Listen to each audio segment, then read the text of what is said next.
Hi everyone, STL Properties wishes you a very happy new year.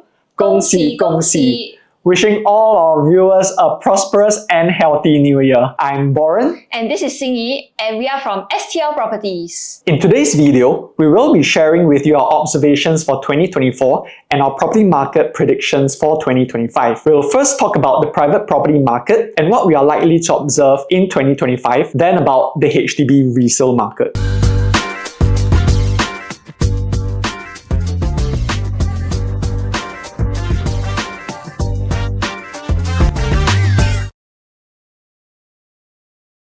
Firstly, in the private property market in 2024, we saw slower growth compared to 2023 at plus 3.9%. It is significantly less than 2021 to 2023's price growth, despite Q4 driven by many sensational headlines like record-breaking number of new launches in November itself. A big part of this was driven by continued elevated interest rates as well as stress test rates for the first two quarters, which eventually started dropping in Q3. Also, there was a shortage of supply of new launches from Q1 to Q3, which resulted in lower price growth. However, as interest and stress test rates started to drop, there has been a shift in sentiment towards a more positive one. Together with the pent-up demand, these were what drove the market in Q4. Just to give you an example, back in June, stress test interest rates for resale properties was 4.7%. Right now, it's about 4%. This reduction increased people's budgets by about 8.7% or as much as 100 plus K at the medium income level and about 400K at the highest decile. So looking forward into this year, private property price growth will likely be higher than last year's 3.9% and maybe about the same as 2023's 6.6%, assuming no cooling measures. We can look at the reasons from both the demand and supply front. From the supply side, there are a few main sources of supply. One is new launches, MOPEC, TOP supply, and what are the available resale listings online. In terms of new launches, we will see more supply of new homes being launched this year with an average of 35 projects or 15,347 units slated to launch. However, a large percentage of these actually lies in the core central region or CCR, where not everybody is able to enter. For those considering the OCR or RCR, there aren't many options. Furthermore, TOP supply of new condo units will drop from 9,103 units last year to 5,348 units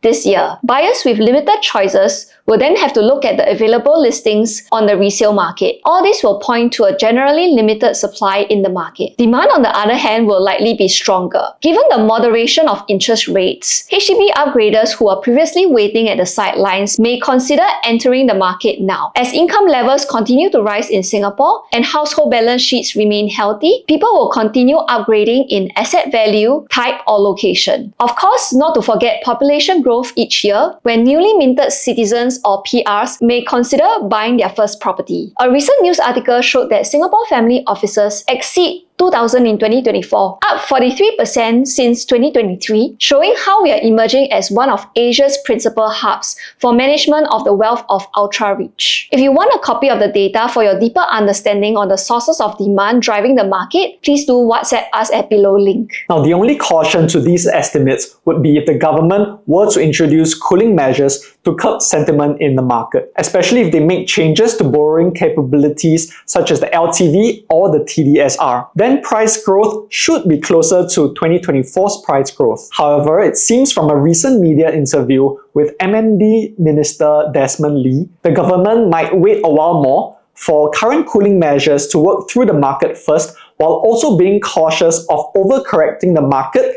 given uncertainties in the global economic environment. So potentially these cooling measures might not happen so soon. Secondly, this could be a year where CCR shines bright, with many mega launches happening in this region, including potentially 5 new launches in the River Valley area. Given the competition from other new launches, developers are likely to price competitively. If we look at the growth of OCR versus RCR versus CCR over the years, we see that CCR hasn't really grown much, while RCR and OCR has shot up a lot. CCR hasn't really been performing over the past few years due to various reasons. For example, government's efforts to move towards decentralization of work hubs and establishing regional hubs, closure of borders to foreigners during the pandemic, work from home culture, allowing bigger homes in OCR region to be more popular, and of course the government's increase of foreigner ABSD from 30 to 60% in 2023.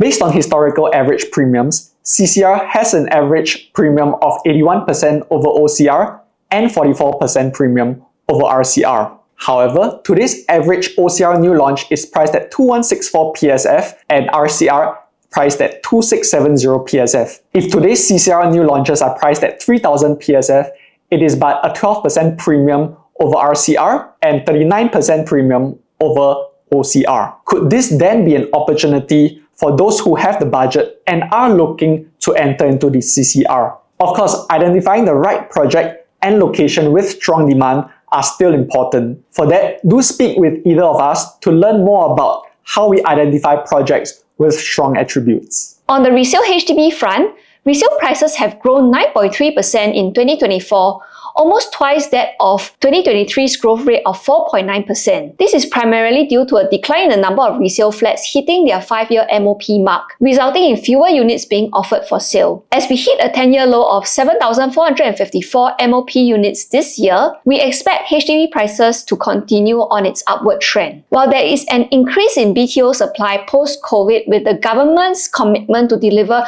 100,000 units from 2021 to 2025, government segmentation of the HDB market and more restrictive rulings such as the 10-year MOP, including of clawback of subsidies as well as rental restrictions, has made it less attractive for buyers considering prime and plus areas to go for a BTO, which then may lead to a spillover of demand into the resale HDB market. While the growth may continue its upward trajectory, we feel the overall growth may be slower than 2024. As HDB prices continue to rise, especially among the $1 million flat types, the line between buying a resale condo and a resale HDB starts to blur. Just to give you an example, take a household income of $12,000 looking to buy a $1.1 million flat. Based on mortgage servicing ratio or MSR kept at 30% of their income, if they are taking a bank loan of 30 years, their max loan is kept at $754,000. That means they have to fork out about $375,000 in cash and CPF down payment, including stamp duties. However, if the household were to consider a private instead,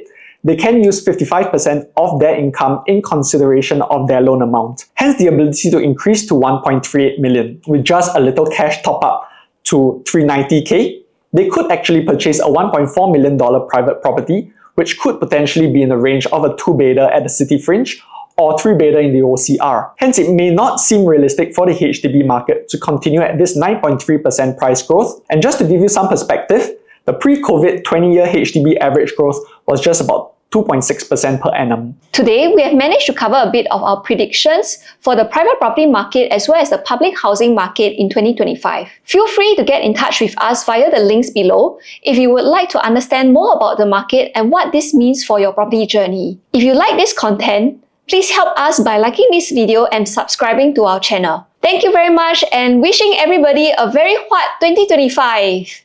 Bye!